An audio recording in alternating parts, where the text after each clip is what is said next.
Well, got the truck running and idling by itself after rebuilding the carburetor. There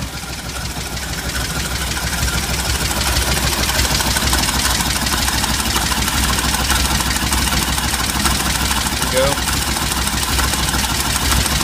Got the open wire end. Definitely shucked the shit out of myself. But she's idling by herself.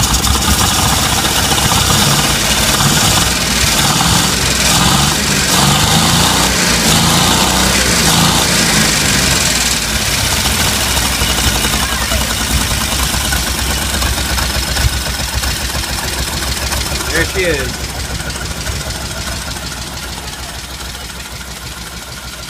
'57 D100.